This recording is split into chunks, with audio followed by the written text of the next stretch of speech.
So please sit comfortably. Thank you. We're going to jump right in with meditation. So, yeah, so sit comfortably, please.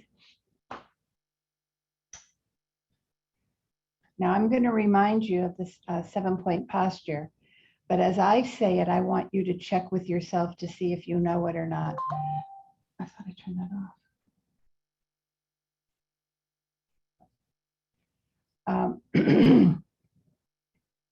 The point about this class is to set you free so that you practice with us, you learn with us, you talk with us, but then you should have your own steam to move forward. Of course, the center is always here to provide you with support. And as I've mentioned, and I will continue to mention, I'm always available to contact me, isn't it, Mark? Where are you? I've known Mark for a while, and he reaches out when he needs help, and I'm here for that. So just let me know. But you will get enough basics with this class to start on your own. And I'd like to say before starting that you are the luckiest people in the world to be in this class. Just imagine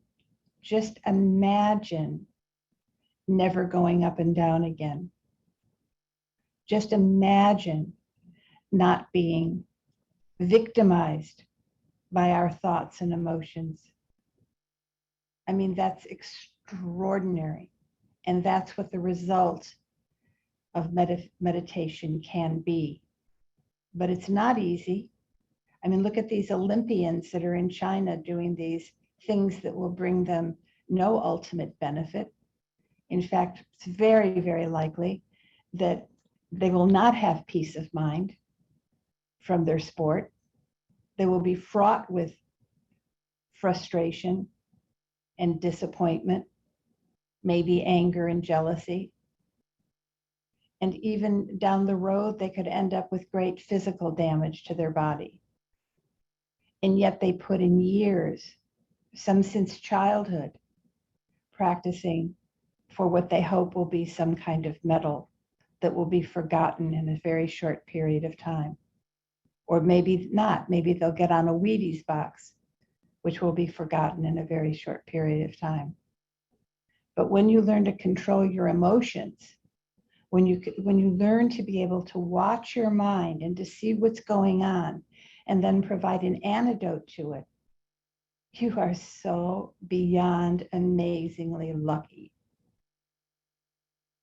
So the point here is I'm going to say that as I started out, I'm going to remind you of the posture, but your job is to learn the posture. So if you're in a chair, please make sure that your feet are flat on the ground. If you're on the floor, please make sure that you are in some comfortable cross-leg position, anywhere from the full Vajra to the half Vajra to what we would call the Indian position. Remember that if you're in full Vajra or even half Vajra or half lotus as it's called, to make sure you've got a pillow underneath you, a zafu or some kind of pillow that lifts your high knee up enough so that your knees go forward. And this will make things a lot easier for you. And then, of course, the very most important part of your posture is your spine. It should be straight but not rigid. So check your spine by checking your shoulders. Your shoulders should be back and down and directly over the hips. And again, you can visualize that your spine is made up of golden coins. This means that there's some space between the coins so they can move in different configurations. But for our purpose, they're stacked one on top of each other nicely and neatly. And golden so that you start to put light into your meditation, which will help you not fall asleep. Your head is slightly forward. This will cast your vision down towards the floor. Any vision that you do have should be suspended. So lower your eyelids, allowing only a small amount of light to go in, just like lowering the blinds, and now defocus. Somewhere between the tip of your nose and the floor, Let go of any vision.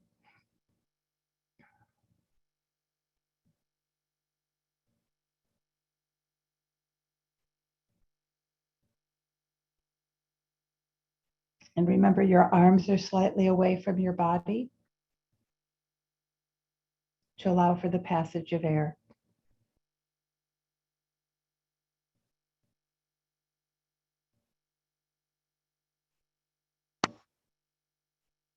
And then finally, check your mouth. Your lips should be lightly closed. Your tongue on the upper palate behind the front teeth, and your jaw is loosely open. This is your ideal meditation posture. So we're going to sit with it for just a minute, just to be comfortable with it. Even learning the posture requires practice. You're going to say, oh, I want my eyes closed completely. Oh, I want to lie down. Your body's going to give you lots of reasons to complain, but start by subduing the mind, by subduing the body.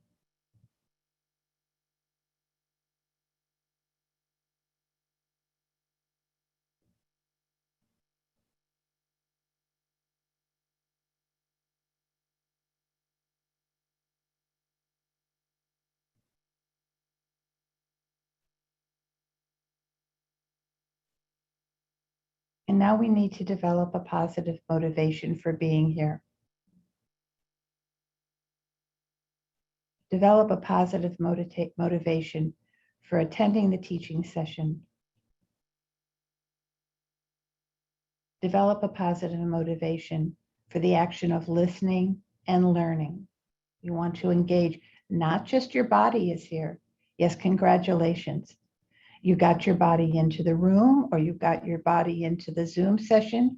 But now the reason for being here is the act of listening and learning. So start by thinking about yourself seated in the room where you are. You may think of yourself as alone, but actually, you're not alone. So all you have to do is broaden your perspective to take into an account an infinite number of living beings. So now broaden your mind and think of all the creatures. We're in Florida, think about the reptiles, the insects, the fish, the birds. Think about all of the people in your neighborhood or in the shopping center. Think about all the people in your city, in your state,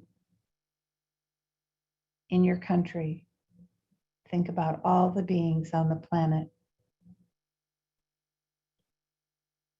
And now come back to yourself for just a moment. Think about going through a day in your life. All of the various activities and things that you do, decisions that you make, conversations that you have. And think for a second, this is challenging, but think for a second about what motivates those activities. This is something that you need to put the spotlight of awareness on constantly. Because if I were to ask you that question, what motivates all of your activities? You could come up with a myriad of answers, but basically, at the most fundamental level, all of us, yourself included, are trying to be happy. We're trying to be comfortable. We're trying to have a good life. So check up and see if this resonates with you. And if not, this is something you need to think about with clarity. What is your motivation? Not only are we trying to be happy, but we're trying to avoid problems. We're trying to avoid pain and suffering. and we're trying to achieve some level of happiness in our life.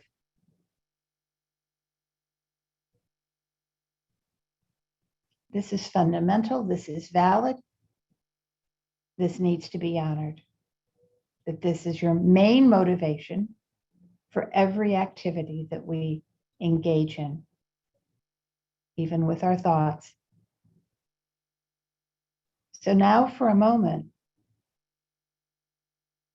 think about all the others that we just brought into our meditation at the very beginning. Because what's true for us, that everything that we do, everything we say, everything we think has a fundamental motivation to bring us happiness and to free us from suffering. It's true for us, and it's true for all human beings. We're no different. Everybody has the same fundamental motivation. In fact, it's true for all living creatures.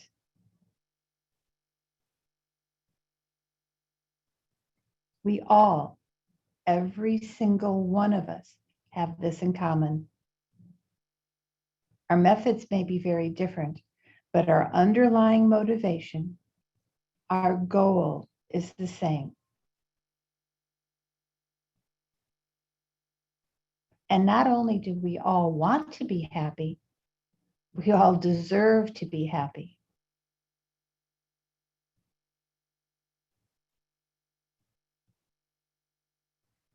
So if we take that for granted, if we accept it, that means your fundamental motivation for sitting here, for engaging in this course on meditation, is the wish for yourself to be happy. This is not a slight subject, and you're not here to just agree with me. I'm presenting some concepts to you that need to be part of your inner investigation. But let's take for a moment that that is the case. That you're here because you have the wish for yourself to be happy. So now let's take that wish and let's see if we can expand it just a little bit.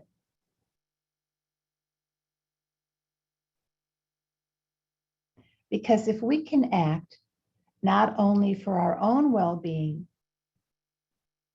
but in order to bring about the well-being and happiness of others, then our lives become worthwhile and meaningful. It's very easy to act on selfish motives, to work for ourselves alone.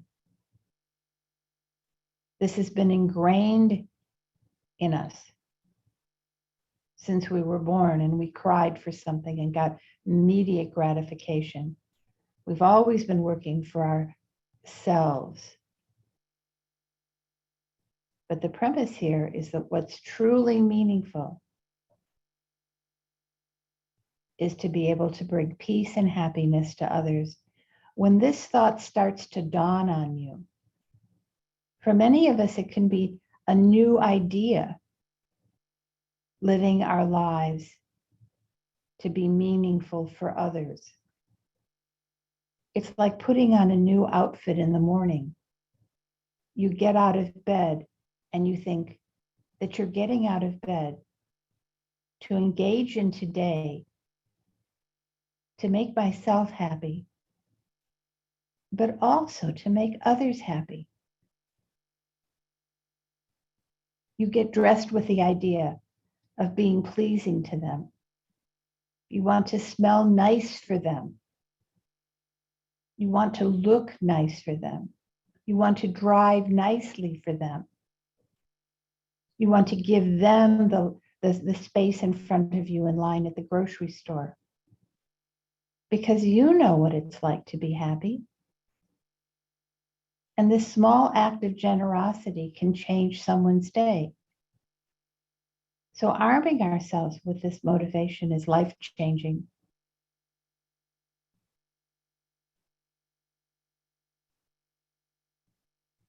So take a few moments now to generate just such a positive motivation.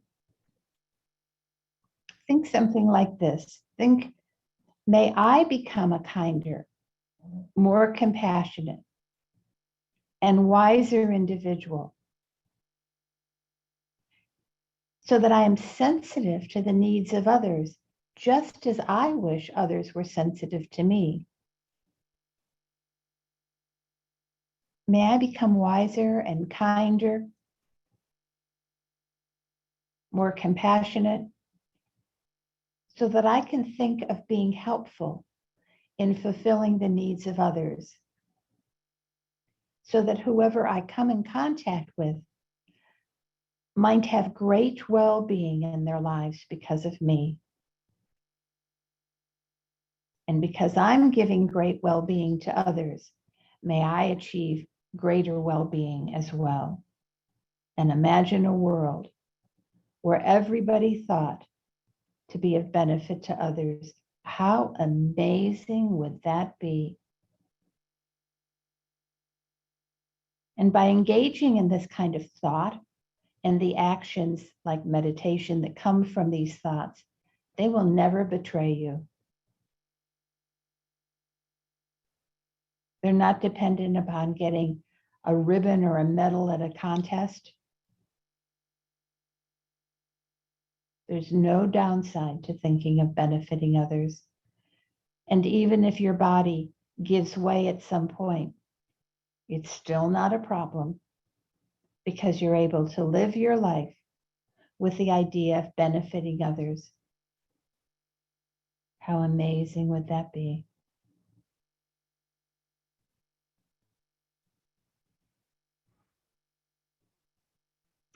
So let that motivation sink in.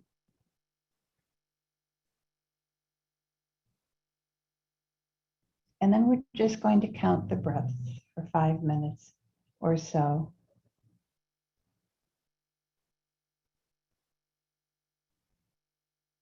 So remember that you have this noble motivation, and your only job right now is to experience the very slight sensation that occurs at the bottom side tip of the nose. At that point where you breathe in, and that point where you breathe out. It's your only job for 300 seconds, and 300 seconds ticks away very, very, very quickly.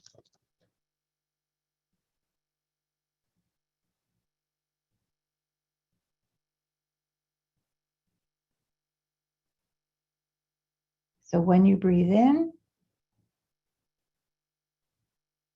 and when you breathe out, there are very slight sensations that occur at the bottom side tip of the nose. This isn't rocket science. You've got little hairs inside your nose. You've got nerve endings on the skin around the nose. So when you breathe in and when you breathe out, there's a very slight sensation as the air passes. As the small hairs move, maybe you feel cooler sensations as the air goes in. May you feel warmer sensations as the air goes out. As the small hairs move. Don't get complicated. Don't follow the air into your body. Just feel the very slight sensation that occurs at the bottom side tip of the nose every time you breathe in. And as you breathe out, do not follow the breath out of your body into the surrounding environment. Your only job is to place your attention on the sensations associated with the breath at the opening of your nostrils. Your job is to keep your attention firmly placed on those sensations only.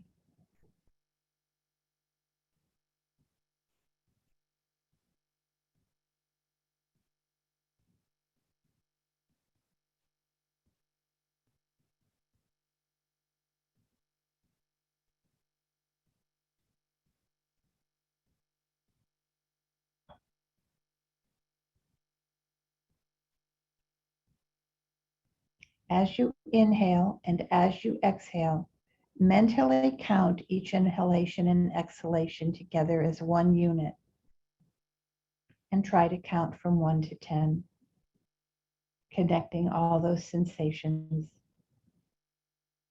So you breathe in, you breathe out, you count 1.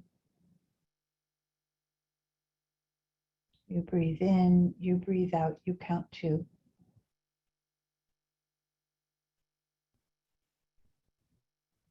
But this isn't a game. It's not a rush. It's not a contest. It's not a competition. The only one you're competing with is yourself because you're developing concentration. This is your exercise. So if you become distracted, if the mind wanders to other things and moves away from the point of concentration, then begin again at 1.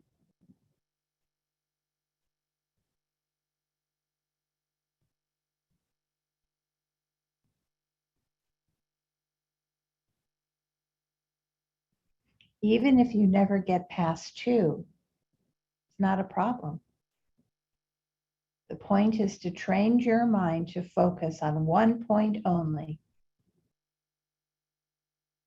And this concentration can take some time, some practice to attain.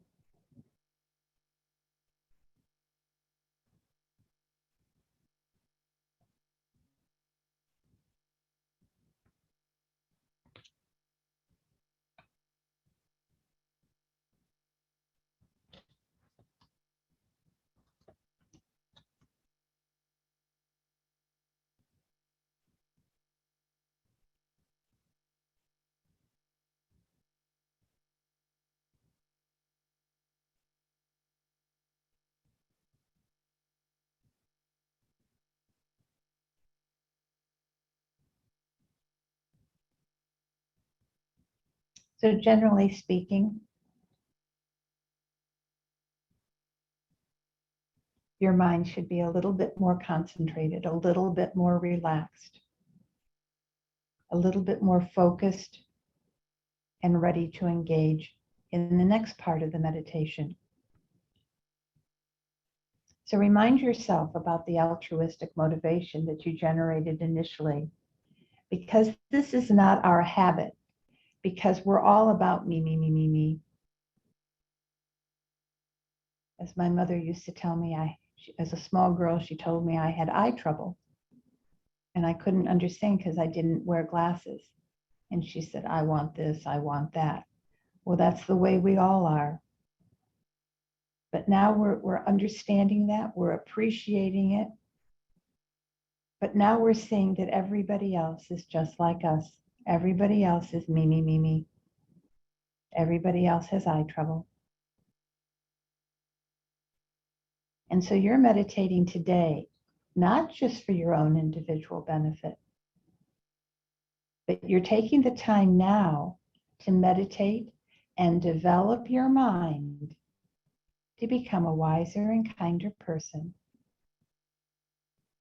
able to benefit all beings.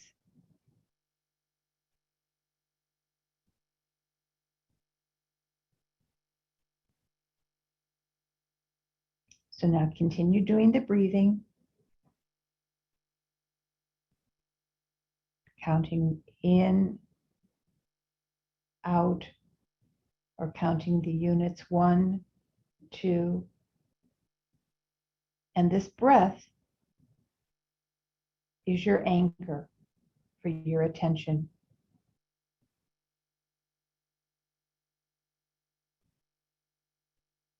Remember, distractions are normal. Your attention may be distracted by a thought or by an external sound or sensation in your body, such as itching or pain. And as soon as you realize this, as soon as you wake up and realize that a distraction has happened, now you're going to label it. So we're continuing with concentration. We're continuing with the breathing. And the breathing is our anchor. to keep our breath moderated. But now when you see the distraction, you're going to take awareness and identify what's distracting us. Many times we have no idea what's distracting us or what's bothering us because we don't have awareness. So there's only a few ways you can be distracted, and they all relate to the sense doors. You can see something, smell something, taste something, hear something, feel something, or think something. These are the only ways you can be distracted. So when you're distracted, now identify what has distracted you. Don't hold on to it, just label it and bring your attention back to the object of concentration. Don't get upset because you've been distracted. Don't judge yourself.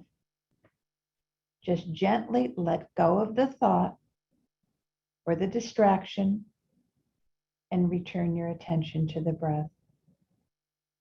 And this is the only job that you have for the next 4 minutes.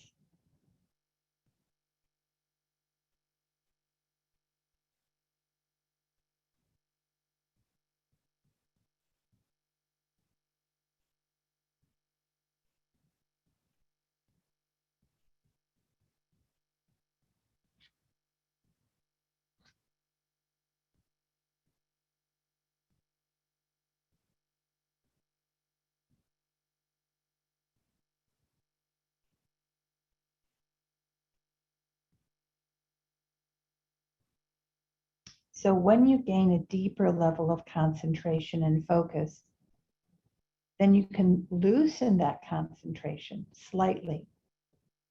And now you can place greater emphasis on the element of mindfulness in your meditation. You're still breathing, but your concentration is stable enough that you can just let it go on automatic and allow your mind to be attentive or observant of whatever comes to notice, regardless of whatever it is.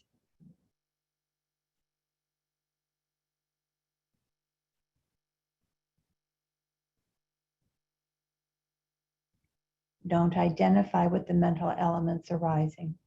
Simply observe them like a tourist. Allow whatever happens to arise, observe it, and then it passes away. Don't get involved. Don't follow with thought. Don't scratch an itch or itch a scratch.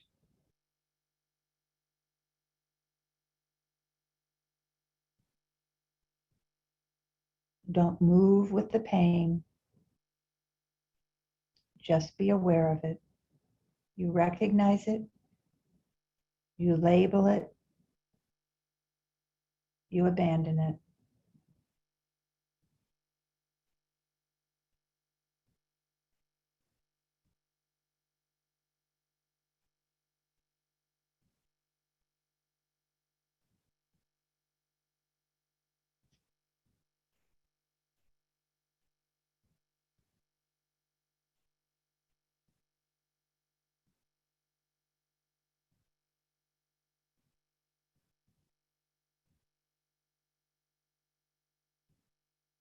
And so what we've been doing is labeling the distraction.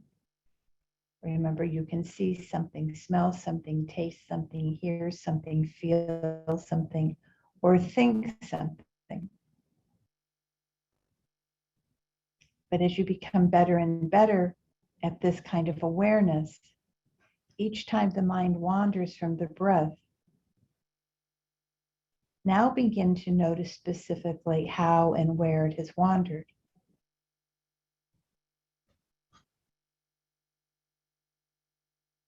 Has your attention gone to some far distant past that doesn't even exist anymore? Or are you fantasizing in the moment?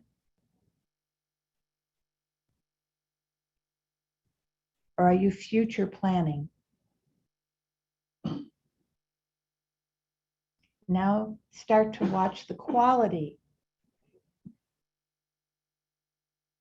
of the thoughts that are attracting your attention. Don't go with them. Just watch them.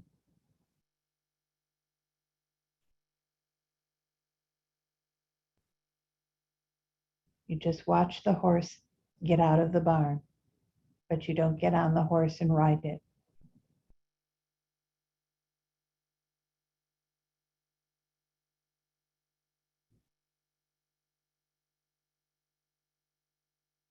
So this is just a brief introduction to this meditation, but it should be practiced so much with such dedication that throughout the day, you check whether or not you're being mindful. You're training the mind to be concentrated and mindful. Do you always know what you're doing while you're doing it? Or are you doing it and not even knowing how you got there? So a really key point to understand about meditation is that it's not an isolated activity. It becomes an integral part of our lives. So the reason why we sit in the morning for our concentrated 10-minute meditation is so that when we get up from our seat, the meditation goes with us because our battery is charged. We do this with our phone. We charge our battery so that it works well during the day. And when it loses its charge, we plug it back in. That's what we learn to do with meditation.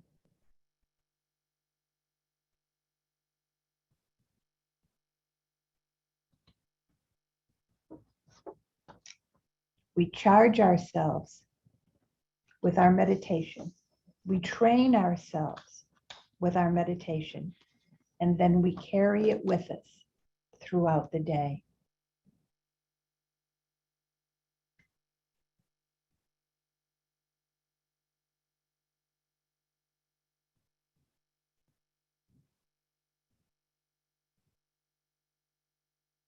And then holding this good concentration and this good attention, at this point we can relax the body and mind so we can have a little discussion.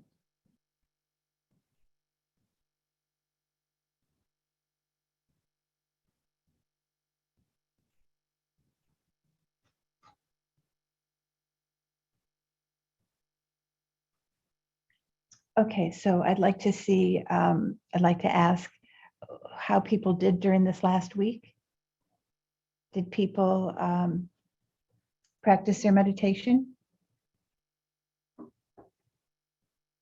Mark says yes, and he wasn't even here. Thank you. I meditate. Today, when I go home, I'm going to look over the email I got about last time I missed. Good. So this is a very small course. I mean, a very short course. What is it, 5 weeks, I think? Right. So it's only 5 weeks of your life. And I'm asking for like 10 minutes a day to see if you can see a change in your life. Now, I'm not encouraging you ever to do longer meditations than 10 minutes, unless you've got experience, because if you do it too long, then you're going to lose your attention because we don't have attention. We're not accustomed to being concentrated. We're accustomed to having our mind go wherever it wants to go. So if we choose to meditate for a longer period of time than what's practical, we won't want to meditate. It's really excellent if you have the opportunity to choose a place in your house, which is your meditation place. It's really wonderful if you have that chance to do that, because then that's designated a place and you can create an energy on that place by sitting there regularly and doing your meditations. But if you overextend the amount of time that you try to meditate, I can do this a little longer this week, and you make yourself bored and you lose your attention, then the next time you look at that meditation spot, you're going to say, ugh, You want to finish with enough excitement. I mean, did you enjoy this last little meditation? I like it so very much. It's not that it's necessarily easy. It sounds easy, doesn't it? Just count your breath and be aware of what you're thinking. I mean, those words sound easy, but the fact is it's hugely difficult. And if it's not difficult, I'm promising you, you're not concentrating and you're not aware. I remember one meditation I had where the lady said, we did a 20-minute meditation. And at the end of the 20 minutes, she said, oh, that was easy. And I said, I have a feeling you weren't paying attention. And she wasn't, because where was she? The thought came into her mind, like the horse leaving the barn, and she jumped right on top of it and rode wherever the thought took her. But that's not the job. It will happen. We will find that we take the thought and we run with the thought. It will happen. But at some point you go, geez, I just took off with that thought. At that point, you abandon it and you bring your attention back to the object of concentration. This is a guarantee. I guarantee that you cannot be concentrated, observing your breath, and honestly watching your emotions, your mind, and be riding the horse that just got out of the barn. Those two things can't happen simultaneously. The moment you get on the thought and you go wherever the thought is taking you, you have lost your concentration, the appointed concentration. You appointed your concentration to be on your breath. Now you become concentrated on your fantasy. You become concentrated on your shopping list that you left at home, but you need to go shopping after here. So you've completely fallen apart from where you said you were going to be. That will happen to every single one of us. But the moment you notice that it happens, the moment wherever you are in following the thought, or maybe you get involved with, I love this one. If you ever get an itch when you're meditating, particularly in the beginning, if you ever get an itch, I say, scratch it. And I'm going to guarantee you that that one little itch that was right here will now be here. And then it'll be here. I promise you that that physical sensation that caught your attention and distracted you from your concentration will now jump all over the place like your thoughts do. But next time when you're sitting in meditation and that itch happens, just label it. Itch. Just label it. Take your attention off of it and put your attention back on the object of concentration. You cannot have the itch and the concentration at the same time. And this will happen. I can tell you, I know it'll happen. You take your attention off of the itch, you simply label it, itch.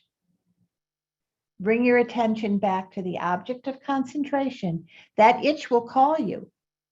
Bring your attention back to the object of concentration. The itch will call you. Bring your attention back to the object of concentration, and lo and behold, eventually the itch will be gone. Now, this has huge benefits. This is not only beneficial for the scenario that we're talking about right now, but if you end up in a situation where you've got a lot of pain for whatever reason, a surgery, an accident, and you've trained yourself already in acknowledging what's going on, but taking your attention off of it, you're miles ahead in the game of pain.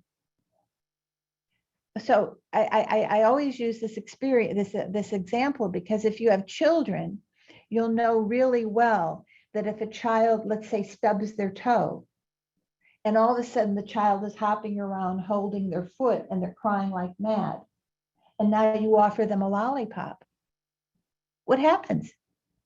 You shift their attention from the pain that they're exaggerating because they're hopping up and down, nursing their pain, me, take care of my pain. But now you give them something that takes their attention off of the pain. The pain will still be there. There'll be some level of it because they hit their toe and they hurt themselves. But you can take their attention off of it with the lollipop. So that's what we're teaching ourselves to do, but we're not using lollipops. We're using our wisdom to know that we recognize what's going on. This is so useful, like if you have an altercation with somebody, where somebody says something and they offended me. How dare they say that to me? Don't they know who I am? And now what happens? You take that with you.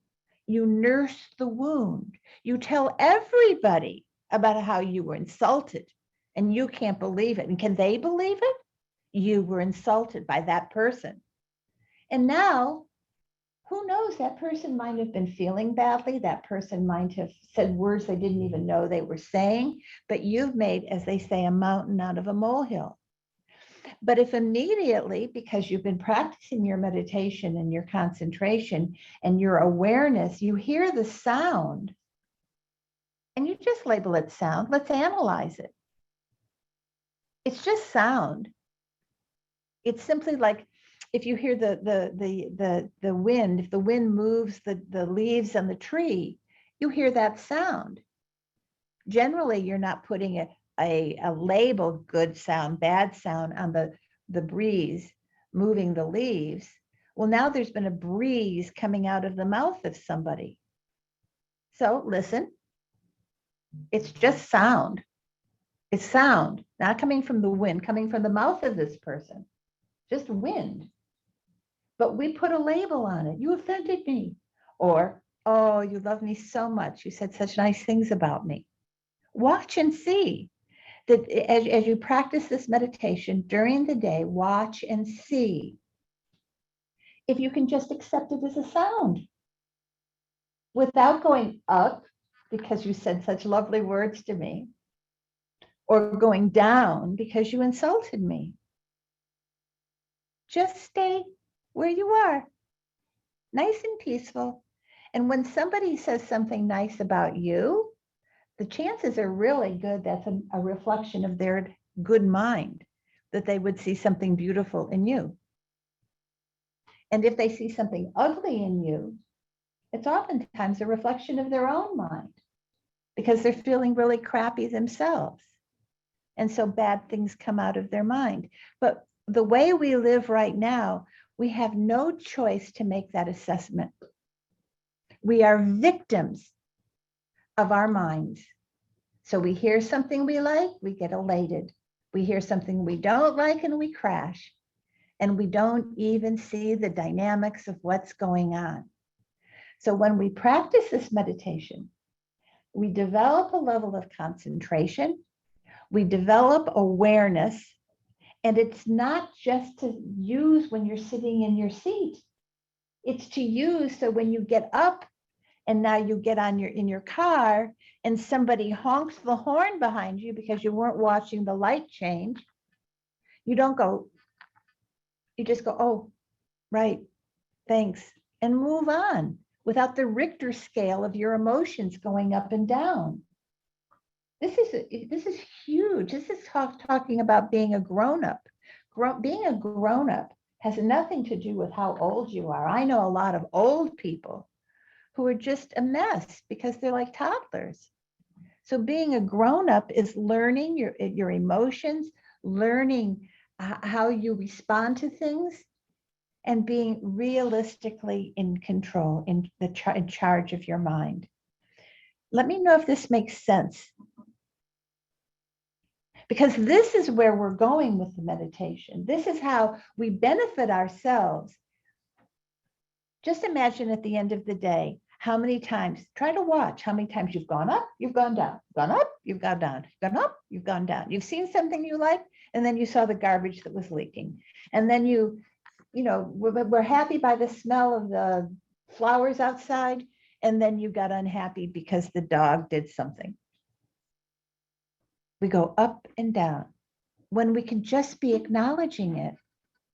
That doesn't mean if something happens that's unsatisfactory, like the dog doing his business in the house, that doesn't mean that you don't take care of it. It doesn't mean apathy.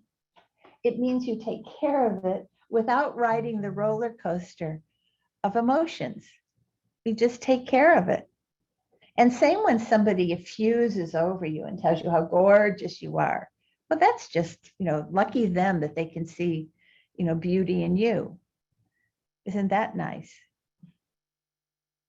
So, okay, so do you see the difference? This is really important to note the difference between concentration and awareness. Because we need to talk about it if you're not understanding it. Concentration is the laser light, and then the awareness is the floodlight. And you use the concentration to keep your mind still, and you use the awareness to watch what's going on inside the mind.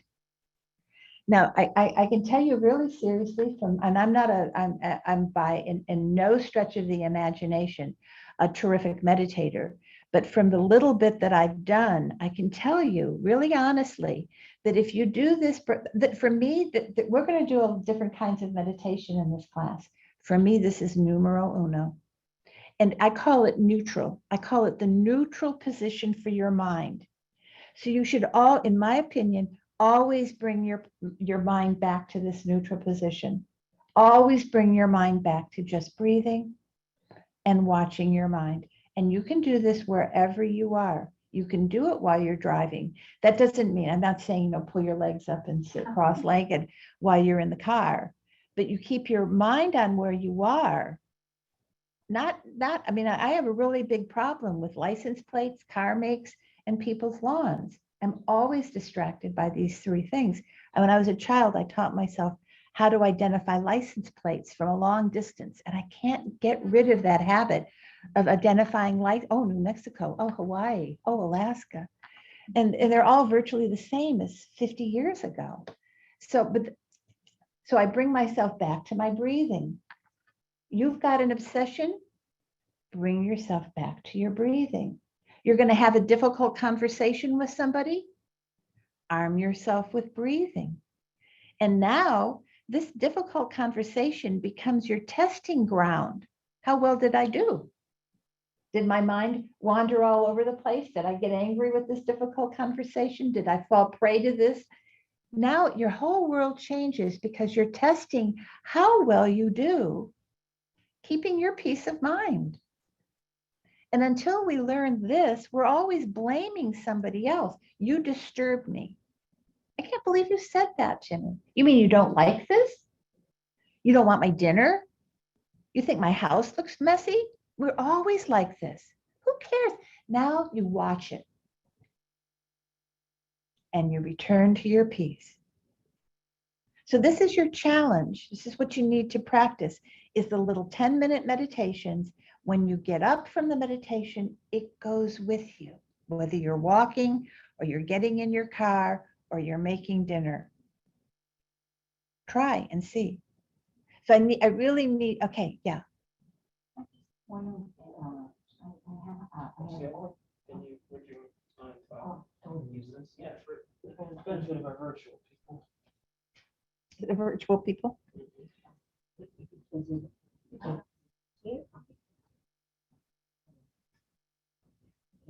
So my question is,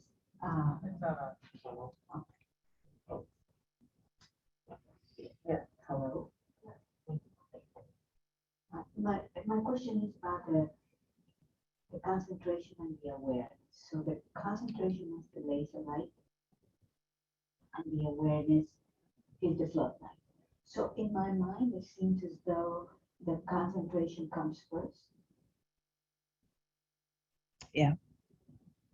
Yeah, you start with concentration, because until you're concentrated, you don't have it's your anchor. Remember, I use the word anchor. The concentration is what will hold you in place. So now you can watch what's going on, because until you have that concentration, you're like a flea. You're just jumping all over the place. I mean, we actually teach, I mean, I had a very active mind. I used to sit and try to see how one point connected to the next point, to the next point, to the next. I did that on purpose. I taught myself to have a busy mind. So this concept of having a stable mind is something that's like an anathema to the way we're taught. So it's bringing the mind down to some level of stability. There's certain ways you can do it. I happen to really like the breathing meditation because it goes with you wherever you are. The breathing is with you wherever you are. So you're, in line at the grocery store, instead of getting upset because the lady in front of you has got a million items in her cart, and now she starts to bicker with the lady because the lady rang up a price that it didn't say on the shelf. And then once we get that resolved, then she pulls out her food stamps and she tries to get her cigarettes through. And, instead of taking that as a problem, because you've got ice cream and you've got a whole house full of people waiting for you to get home with the melting ice cream, instead of taking that opportunity to practice being irritated, which is what we normally do, is we practice just being. So we shift off, we see now the mind has gone into this discursiveness, this value judging, this, we feel like this. If there was a mirror in front of us, we'd go, we'd be doing that. But now that you learn this meditation, you take your attention off of the things that are disturbing and distracting you and just breathe. That's it. And now what are you doing? You're practicing patience instead of irritation. And patience makes you beautiful. What's the difference between, let's say you're concentrating on the breath and something distracts you and you observe that, let's say. What's the difference between that and awareness? Oh, well, the concentration is concentration, right. And awareness is awareness. When let's say you're concentrating and something comes by and you're aware of it and you're watching, is that the awareness as opposed to just going back to the breath? Yes, because you won't go back to the breath if you hadn't been aware that something had distracted you. What would have happened normally under the conditioning that we have now is we'd be watching the breath, something would distract us, like the horse leaving the barn, and we jump on top of the horse and go with it. That's what we normally do. If something comes into our mind, instead of deciding not to follow it, we don't have that choice. And until we develop awareness, we don't have that choice. We're talking now about having choice in your life. You can choose to follow something, but we don't have that choice right now. Right now, something we see, remember, we see something, we smell something, we hear something, we taste something, we feel something, or we think something. And instead of deciding to go with it and develop all sorts of fantasies about it and stories about it, we can now elect not to go with it. It doesn't mean you don't take action on it, but you don't go with it. You just do the action necessary to resolve the problem or whatever. Does that make sense? The awareness allows you to see what's going on.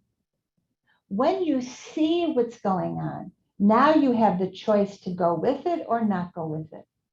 But that's not what we have now. Well, unless you're really highly evolved, right now, we just go, and it's not even, certainly it's not conscious.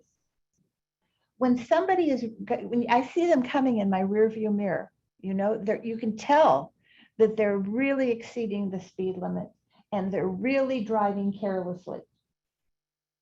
So you can start right then and there, call them a clown, or, as they bolt in front of you. Now you can spend 10 minutes talking in your mind or to the person next to you about that idiot and all the accidents they're going to be getting people into, or you can just notice it. There's no value in your discursive thought about the stupid clown. And then you're going to get to work and you're going to tell everybody about that stupid idiot. There's no real value in that. I think sometimes I'm somebody's stupid idiot. I think sometimes I go, oh my God, I've got to go over there and I'm in this lane. and I'll take a rash action. I'm sorry. So I'm somebody's idiot. We don't know what was happening in that car. I mean, and I always say this because it happened to me. They might have a pregnant woman in the backseat of the car and they're trying to get to a hospital and we call them a stupid idiot. We don't know. We can't be in control of them. Of course, you can call, they say on the line, you know, on the signs, you know, call if you see an irresponsible driver. You can do that. But there's no point going with him and just continually doing thoughts about him. He's way down the road now. And there you are stuck with your, you know, I don't know what the word is, you know, that kind of just continually thinking about somebody who's long gone. No value in that. Just keep, this is where we want to be on the Richter scale. We just want to be nice and peaceful. And when you develop, you first concentration so you can see what's going on, and then awareness to see what it is that's going on, up and down, up and this is all day long, and I promise you, up and down, all day long, because we have no control over it. So this breathing meditation, I call it the stabilizing meditation. It stabilizes your mind. And then when your mind is stable, now you have the bandwidth to be aware. And you always come back to being stable. Is it making sense? Was it good, Mark? Okay, you can ask more questions. So what we want to do, because we have a very short amount of time, is we want to talk about what the mind is. People want to hazard a guess on what the mind is. I've said several times today that we want to keep the mind stable. We don't want the mind to go out of control. But what is this friggin' mind? Exactly. Awareness or consciousness, distinct from the thoughts that pass through them. That's how I think about it. That's right. It's a little bit more than that, but that's exactly what it is. It's form. The mind is formless. It's clear light, and it's all knowing. So you can call it the consciousness, but these are the qualities, that it's formless. It has no form. It's not the brain. So it's formless, it's clear light, and it's all knowing. So what this means is that it's not tainted by the delusions. The three principal delusions that pollute our mind are hatred, ignorance, and greed. Then off of that, you get lots of subcategories, because you'll get angry, you'll get jealous, you'll get, all the subcategories off of that. So that's not a clear mind. That's our polluted mind. So the mind in its natural way doesn't have all those pollutions in it. And that's where we're going with these meditations. Because if we want to be ultimately helpful for our own well-being, and then to help the people around us, we need to clear away these delusions. We need to make our mind the clear light that it naturally is. It's like this, if you put, have you ever had one of those snow globes? We had them when I was a child, where it's a globe and it's got a figurine attached in it, and then it's got some snow or salt or flakes or something in it.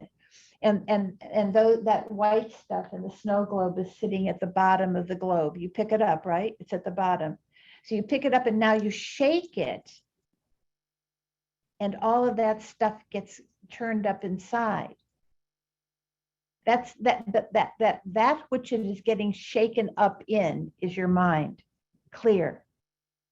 But when it gets full of the delusions, when you get angry, when you get irritated, when you get impatient, when you get jealous, when you get confused, when you have those moments of just sobbing and you don't know which way is up, that's the stuff in the snow globe. Then you put the snow globe down and all that stuff settles and you can see the clarity in there. That's what our mind is. It's clear. Naturally, it's clear. From its own side, it's clear.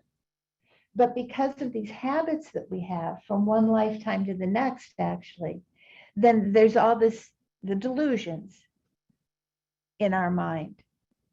Does that this takes a while to get to come to grips with, but does it make fundamental sense that from its own side, the mind is clear?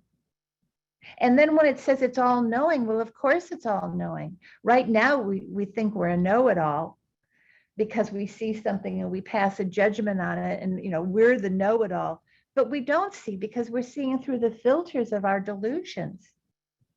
That's what we're always like. If my glasses were completely covered with spots and dirt, then I would be looking out of them and I would be seeing things that aren't correct because of all the stuff on my glasses. Well, that's how we see the world, is because of all the delusions in our mind. So we see things in a colored way. We don't see them clear. So when you have no delusions, just imagine that hatred, ignorance, and greed were nowhere in your mind. You would see things very clearly. You wouldn't see them through the lens of your delusions. So this is good news, because that means that these exercises that we're doing, called meditation, which means, what does meditation mean? To familiarize. So meditation, remember, this is all very, very logical when you start to put the pieces together. Sometimes there are traditions out there that teach, so this is all coming from Buddhism. But as I said last week, you don't have to be a Buddhist to practice these techniques. And you don't have to become a Buddhist to practice these techniques, because these techniques are simply common sense. There are other meditation traditions out there that will teach you a relaxation, which is wonderful, to be relaxed. But the problem is, unless you get to the core, then that relaxation will continually have to be practiced, because you're always going to be deluded. With these practices, the end goal is where you're always relaxed, because you have nothing inside you that can cause this up and down. The mind is clear. Like that. So the difference, people say, well, it's the brain. No, I mean, this is not perhaps a real, for computer people, it's not completely a good analysis, because you're probably going to think I have no idea what I'm talking about. But I think that the brain is more like the hardware of the computer, and the mind is like the software. So you can put new software into the hardware and get a program. If it's a program you don't like, you put in a new program. So what we're doing with this, when we decide to meditate, remember, because meditation means to familiarize, it means we've been meditating all our life on the wrong things. We've been meditating on the things that make us feel unhappy, because you said that. I thought you were my best friend. We write scripts for everybody. This person has to say this. This person can't come into my yard. We have all these scripts that we write. So that's because we trained ourselves that way. And that's because our parents were that way. I'm not being mean to your parents, because their parents were that way. So you learn by example, unless you take control. My father had a PhD in being angry, and I wanted desperately not to have a PhD in being angry. But if I followed the way he lived, I would have probably exceeded his capacity. And I didn't want to do that, because it was very clear to me that didn't have a good result. So in order to get a different result, you have to think different thoughts. You can't think the same thoughts and get a different response. You have to think the same different thoughts. So now what we're doing is we're putting new information into our mind so that we get a new output, isn't it? Input, output. You can't get a different output if you don't have a different input. So now with these these meditations, these two principal ones, the concentration and bare awareness, these are the fundamentals for every other meditation that comes along. Because if you can't be concentrated and you can't be aware, then you can't do another meditation. That's ridiculous. You have to be concentrated and aware. But this is true for everything. If you want to play the flute, you have to be concentrated and you have to be aware of when you make the mistakes. You want to play the piano, if you want to be a physicist, great concentration and awareness. But now, and those things are wonderful, particularly if you learn them, like being a nurse, learning to be a nurse in service to others is amazing. But just imagine that your very presence made somebody feel better.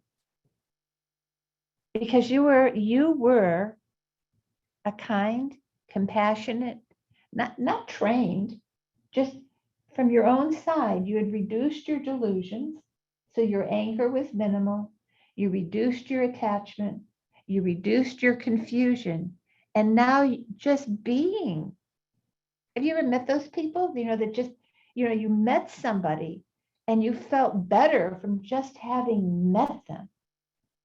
How amazing would that be? And then to couple it with, and I used to tell my little daughter when she was taking dance classes, etc., she's 3, and she's getting on stage dancing. And I said, you have to remember that you may be the closest thing any of the people in this audience get to a Buddha. So you have to dance and send out light rays to all the people in the audience and wish them to be happy and free from suffering. She danced her heart out because she had this motivation to do this activity to be of benefit to others. But we don't sometimes. Sometimes now people say, oh, this is the career that's going to make me the most money. So whatever you are, I mean, if you're a cleaner, every place needs a cleaner. It's not a lowly job.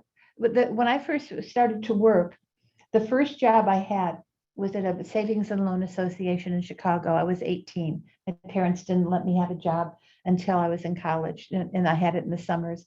And I did not type. In those days, it was the typewriter. Probably some of you have never even seen them.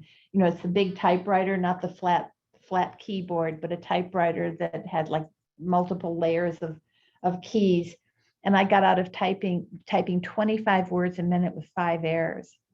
That is worse than worse. That's terrible. And the first job they gave me was typing envelopes for their savings and loan association because they were doing mailing. And they told me that I was the most important person in the whole savings and loan association. Me, who can't type. Now I have to type envelopes. And they tell me I'm the most important person in the whole organization. Because if my envelopes are sloppy, people won't even know about them. People will immediately think we're a sloppy organization. I used to go home with bags full of envelopes that were messed up, trying to sneak them out of the place so people didn't see what a bad job I did. But the motivation was there to make people happy just by the letter you typed. Can you imagine having that being instilled with that kind of motivation for whatever we do? May I go into this grocery store? Yes, to get my ice cream. But may I make everybody in this grocery store happy because they've met me? It shifts things. And guess what? When you make somebody happy, guess what happens to you? You're happy too. The other day I was at the doctor's office. I was getting my mask on really quickly. And an older lady on a walker came out from the door and she goes, oh, what beautiful hair you have. And I said, well, I was going to say, what a beautiful necklace you have. And all of a sudden we're talking about her husband. It was the first gift he ever gave her. And it was just like such a sweet conversation. And she just walked away really happy. Instead of talking about me, we talked about her. And now I'm not enlightened at all, but there's a few things that I try to practice. So wherever you go, you make the motivation. May I be the reason people are happy today. And it takes the shift off of you and puts the shift on them. Don't you like it when you meet somebody who smiles at you? You do like it. In one of my meditation classes, the ladies were saying, nobody in Florida smiles. And I said, well, did you smile at them? Well, no. So anyway, this is a long story around the fact, concentration and awareness. We have to be concentrated enough to be able to be aware of what we're doing. And we practice this when we're in meditation, familiarize our mind, which can be trained. We familiarize our mind with habits that now bring a good result, not the habits that hurt us. And while we're helping ourselves, we can help people around us. It's amazing. Just a simple little activity of sitting, practicing the breathing meditation.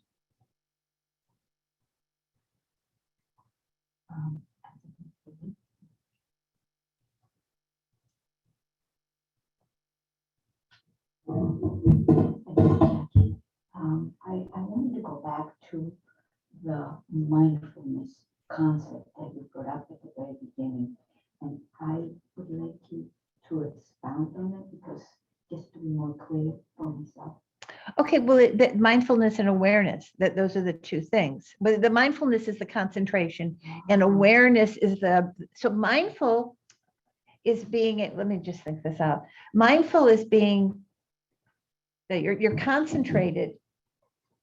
And then from that concentration, you develop the awareness or the mindfulness. Like that. There's whole books, I think, if you're interested in mindfulness, there's second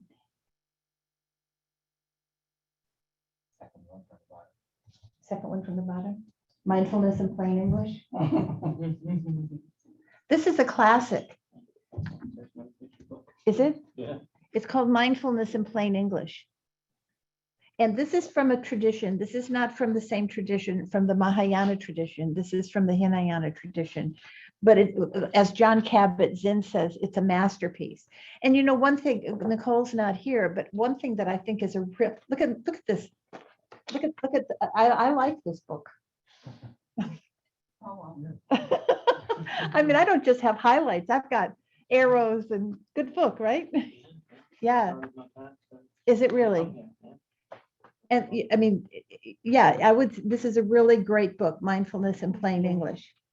But one thing, I mean, you guys, it's up to you guys, but I think having book clubs is a really nice thing. Taking a book like this and then reading this book and then getting together and practicing and discussing what the book talks about. It's really nice. I really, really, really, really want to do, Patty, a meditation course on death and dying is my favorite subject. I love it.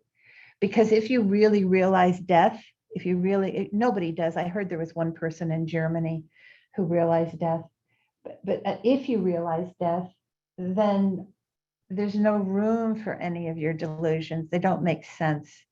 Because if your next breath is your last breath, what use was there in getting angry the second before? Makes no sense. But you have to believe you're going to die. We don't believe we're going to die. Look at him. He's handsome, young. Do you think you're going to die? Oh, yeah. Cocktail conversation. Yeah, I'm going to die. But guard your mind, kind of like, so nothing enters your mind that could possibly interfere with the death process. We don't know that. And if you don't know that, then we need to meditate on it because we don't know that. None of us do. Otherwise, we wouldn't waste any time. We would always be busy training our mind to help others. So anyway, that's a real favorite of mine. You know what, we have very limited time and there's so much to talk about. So we briefly discussed this mind. And this you have to think about and come back with questions. Like Graciela has always got beautiful questions because she's trying to integrate this into her being. So questions are good. So we talked about what the mind is: clear light, formless, and all-knowing. And then why we meditate. The reason we meditate is to change the habits that we have into healthy habits. And they can be changed because those habits that we have on our mind stream, those habits that we have, are not solid. They happen because of causes and conditions in our past. So we have the habit to get angry when somebody pulls in front of us when we're driving. We have that habit. Again, I'm not saying we shouldn't be defensive drivers. I'm saying, for me, it's here. When my mind, oh, by the way, when you are peaceful, your mind lives right here. You know the difference between your mind is right here and peaceful, and then somebody's, like somebody pulls in front of you in the car. You know that feeling, that your mind's not peaceful anymore. Again, it doesn't mean you don't take care of what's happened in front of you, but you just take care of it. You don't build up. Or you can be sitting here nicely and calmly having a great conversation, and then your ex walks through the door and you can feel it in your stomach. What's he doing here? So the mind is what we're training through meditation, because we have been familiarizing ourselves all of our life, not to mention previous lives if you want to go there, with bad habits. Now we have the opportunity to hear these teachings. Many people can't even hear them, but hear that we have the chance to change our mind, and to change our mind into a wholesome habit pattern that makes us happier, makes us calmer, has better results for us, and automatically has better results for others. How does it get better than that? But it takes effort, because nothing happens without effort. I mean, I guess that can be debated. But okay, so what we want to do and so this is very brief because we have to get into the meditation practice because we're running out of time. So are there any last minute questions? And then we'll get on to there's 3 meditations for this week. We may only get to one of them. It depends on the time. Any questions? People up there? Are we good? Thanks, Javier. Okay, so what we're going to do, what should we do? Wonder. Jack had a question. Jack does? Hi, Jack, where are you? He's asking, why do we deserve to be happy? Why not? Why would you not deserve to be happy? You deserve to be miserable? I don't know.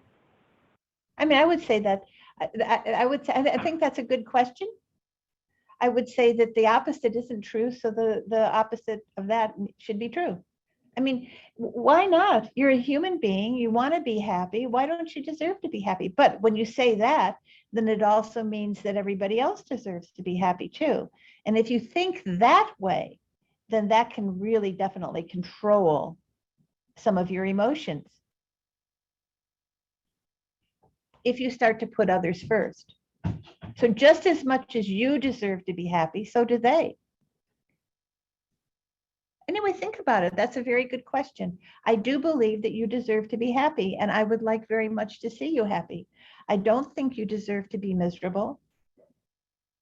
A lot of your miserableness comes from yourself because of the way you think. Right now, you're irritated with me. Won't you shut up? And you're miserable. So I'll shut up. But no, think about it. You shouldn't believe anything I say. It's really, really, really important and healthy that you don't believe anything I say. Why? Because you need to test it out for yourself. The first meditation course I went to, which I hated all of it, except for Wednesday when I knew I could leave in 3 days. I went away for 1 year and tested out everything that I meditated for 20 minutes, well, 18 minutes every day. I was very faithful to that. I tested out everything because I wanted to find fault with it. I didn't want to change. Because if there wasn't fault, I had to change. I didn't want to change. So I wanted fault. I couldn't find fault, so I had to change. And it's better for you and me too, that I'm not who I was. Is that okay? Is that okay? Can you think about it? Okay. Think about it. Let me know. Let me know what you decide. If you think people should deserve to be miserable or. Well, just a comment. Our previous teacher, Geshe La, I'd like to be like him. I've got a newspaper interview with him. The newspaper reporter asked him, "What do you do for relaxation?" And says, "I'm always relaxed." Mhm. So why can't I be like that? Yeah, no, that is awesome. For somebody to be able to say that, that is what I should think we would all want to be. I mean, do we all want to be tense and angry? I mean, I don't. And this was my father who had the PhD in being angry. He said that it was normal. I mean, a lot of people think that, right? My father said it was normal to be angry. How could you be any other way? And I said, Daddy, it is normal. It is natural.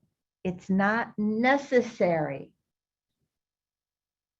It's normal. It's natural because we've programmed ourselves to be angry. We programmed ourselves. Our bosses are angry. Our parents were angry. Their parents were angry.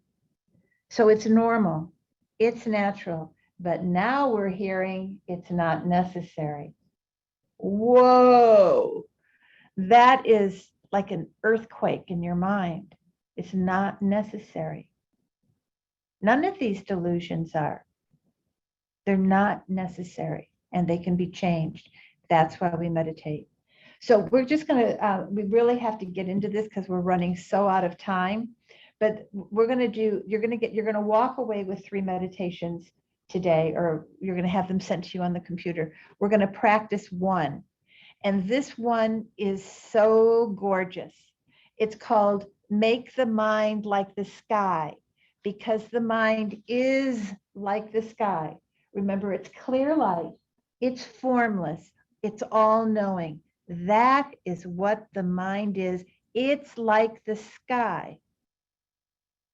But what happens is that our mind gets covered by delusions, which are like putting clouds in the sky. So what we're training ourselves to do is to first off recognize that our mind by itself is naturally clear. And then with these repeated meditations, we're teaching ourselves not to have the clouds come in. But you can't teach yourself not to have the clouds come in if you don't even see the clouds are there. If you're like my father, who says it's just normal to be angry and he lets himself be angry every time he's angry, then there's not going to be a change. You have to know you're angry. You have to know that that's not your nature. You have to know it's possible not to be angry. And then you make your mind like the sky. So we just have to do this like so quickly. Okay, so resume your posture and your motivation.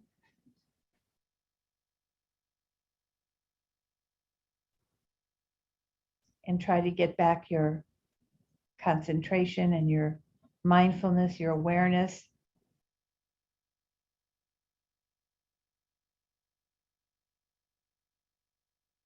And the main thing we're going to be doing with this meditation is your mindfulness or your awareness.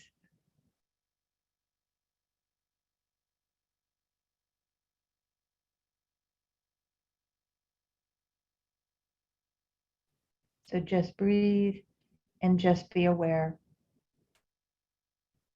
And don't identify with any of the mental elements that are arising. You're just sitting there, you're just breathing, and what's naturally going to happen is that there's going to be thoughts,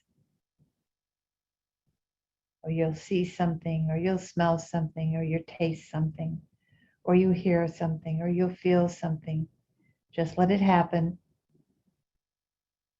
Just observe it like a tourist.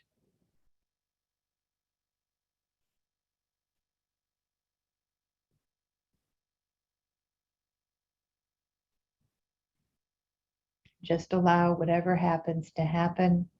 Observe it, and then watch it pass away without getting involved. Just be aware. Don't go with the thought.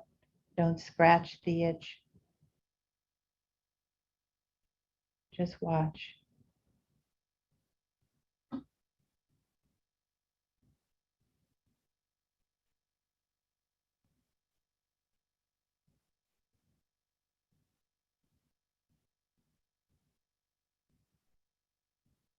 If you do this with enough concentration and awareness, it'll seem like one thought, feeling, image, or idea is coming into your mind one after another.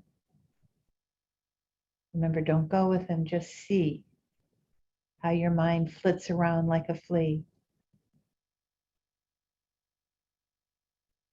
so that our minds become completely filled up with mental content.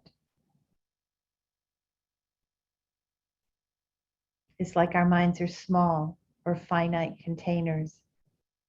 But this is just an illusion. Our minds are vast, clear, spacious, aware, and all of these thoughts and all of these feelings are like clouds in the sky, simply passing through this vast, spacious awareness. It's not filling it up. The thoughts don't fill us up. It can't. Because that small little container, when we feel our head is so full, that's actually just incredible spaciousness.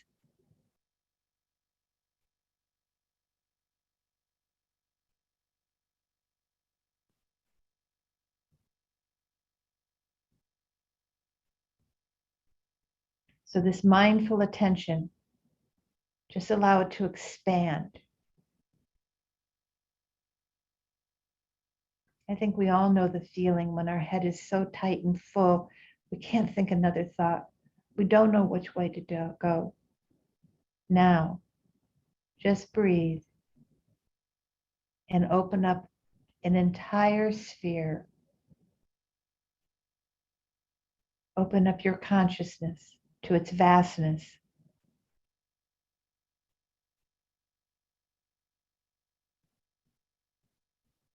Forget that there's an observer and something being observed. Just imagine that your consciousness, as Anthony called it, is like the sky. You should even maybe get a physical feeling for the release of the tension of holding ourselves so finite and small. When a thought enters, recognize it, but then breathe it away like the clouds get blown away by the wind.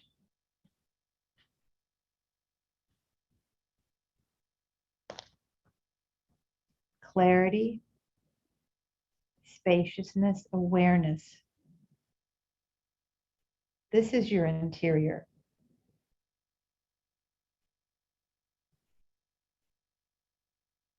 You've known moments of clarity. It's just that we don't have the habit to experience these moments all the time. But the fact is, our minds are completely clear, just as the sky is completely clear. It does not matter how many storm clouds appear in the sky. They are not the sky. They are the result of causes and conditions, and they will go away.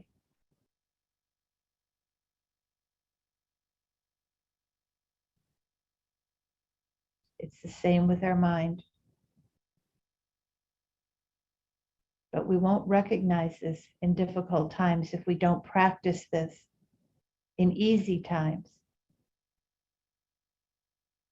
Our mind is completely clear, like the sun, like the sky is completely clear.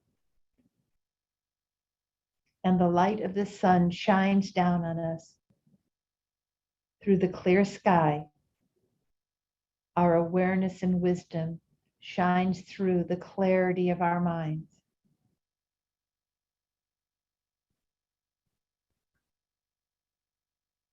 Just rest with that openness feeling. Sometimes clouds fill the sky. Sometimes the clouds obscure the sunshine. But the sky doesn't get upset. The sky doesn't identify with the clouds. The sky doesn't judge. The clouds just pass through the spaciousness of the sky. They come and they go.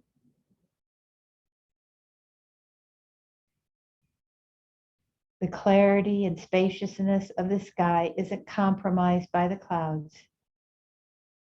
They just arise and they pass away. And our mind in its natural state is just like that. Our mind in its natural state is clear and aware and spacious like the cloud, like the sky.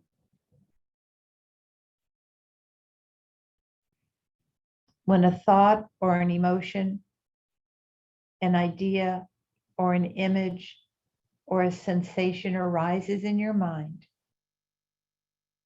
just observe it. Let it arise and let it pass. Each thought, each mental event is just like a cloud. Your mind is like the sky.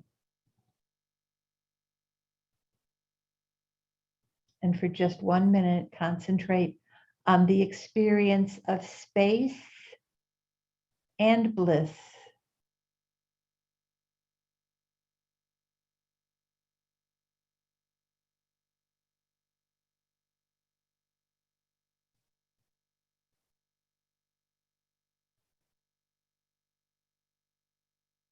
And hold that feeling. Space and bliss.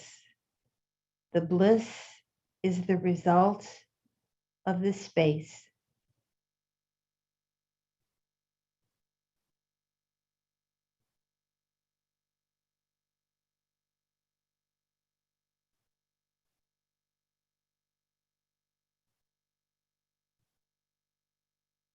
So today we've developed a lot of positive energy, not just here in Deerfield Beach, but all the way out to Oklahoma, all the way down to Puerto Rico. We've done something that's quite extraordinary. And we've done this through the practice of mindful meditation. And we've dedicated this to becoming a better and better person. So now seal in all the imprints that were created today. Bring them deep into your heart. And think that you are becoming a better and better person. Because of your devotion to changing your mind,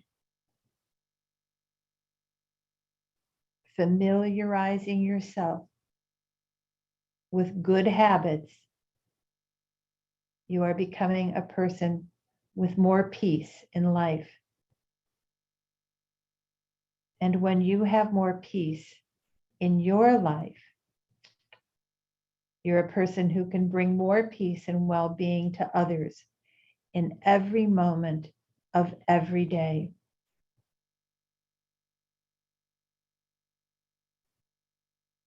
So seal all of that in.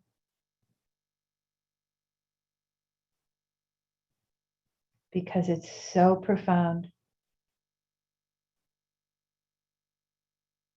And let a warm feeling of divine pride develop deep in your heart. This is not the worldly pride of people in competition at the Olympics.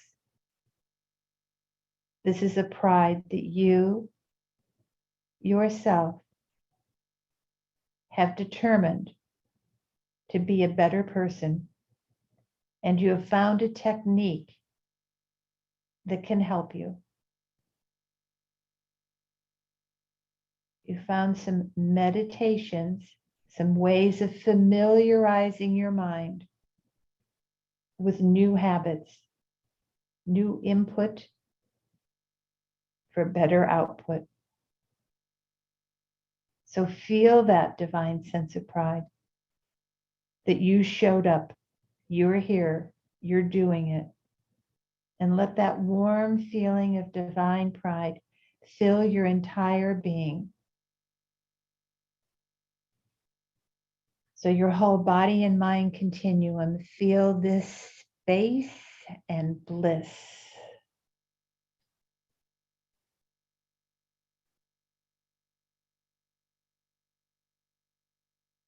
And then when you're ready, you can relax your body and mind.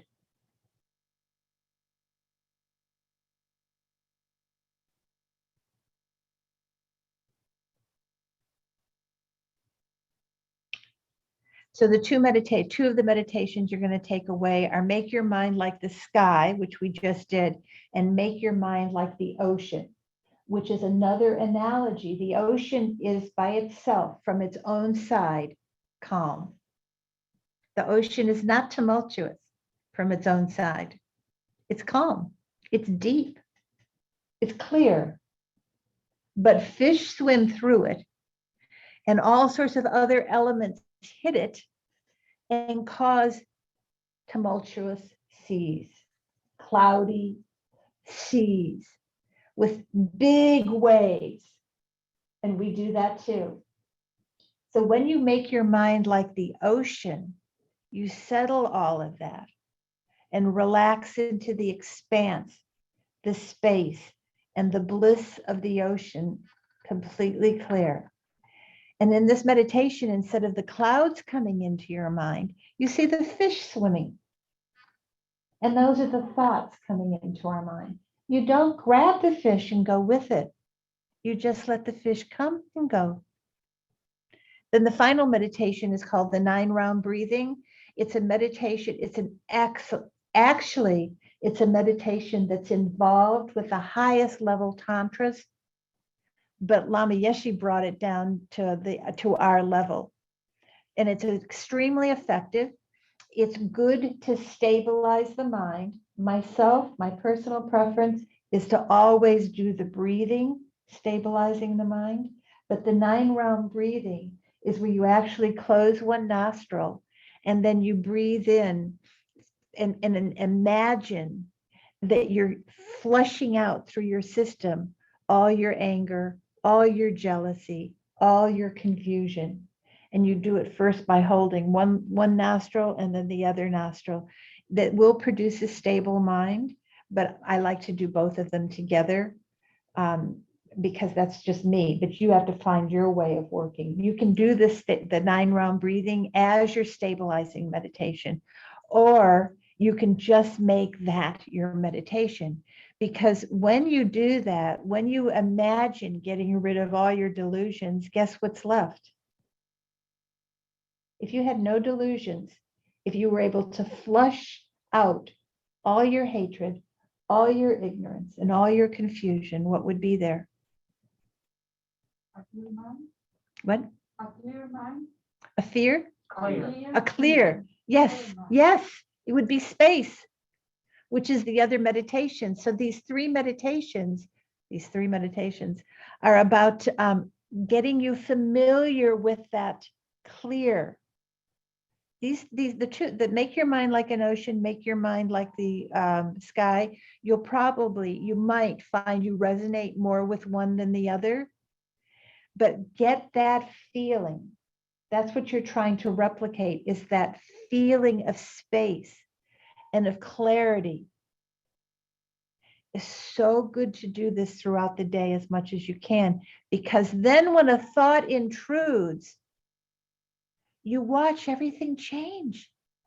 You've lost because you've gone with that cloud, or you've gone with that fish, and now you've changed your whole experience. Instead of feeling the vastness and the clarity, you start to close in, and you see all the problems. And why me? Why is it always me? Poor me, poor me, poor me, poor me. So then we cry, we hit someone, we yell at someone, or we sit in our house and sulk. Poor me. That's the opposite of what we want. So you do your breathing meditation, you open up and you regain your clarity. We become familiar with this clarity through the meditation process. So we want that clarity to be there. And then what happens is we start to be able to see when other people have lost or never even experienced their clarity. And our heart opens because we know what it's like to not have clarity. We know how it hurts. We know how it's confusing. And we don't want that for anybody. And this is compassion. Wishing that the other person doesn't hurt, because we know what it's like, and we're getting a taste of how we've created that problem for ourselves. And then you can be the first smile of the person that day, and maybe change their day by being their first smile.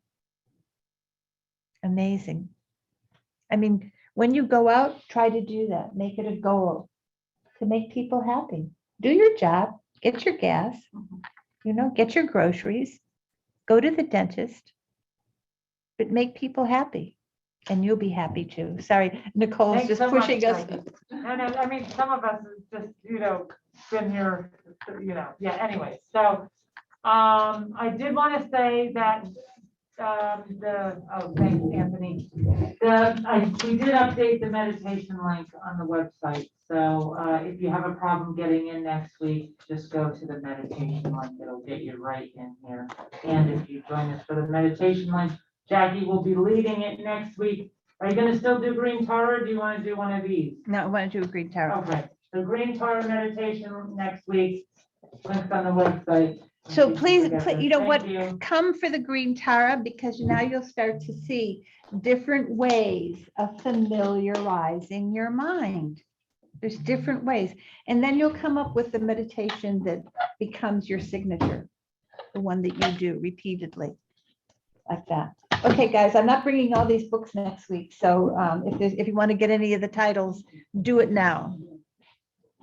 Thank you. Bye-bye, everybody. Hi, Jackie, can we just do a quick dedication? Didn't I do it? Oh, you want to do from the yellow book? Okay, sorry. Somebody has to tell me which ones do you want to do? We could just do the May the precious supreme bodhicitta not yet risen, arise and grow, that one, and then just the long life prayers for His Holiness and But I Mama don't know where Rinpoche. the life prayers are. Okay, let's just say for the long lives of all of our beautiful teachers, including you, Okay. and that will be So fine. we're going to do How's that? the bodhicitta. May the precious mind of compassion, not yet born, arise and grow.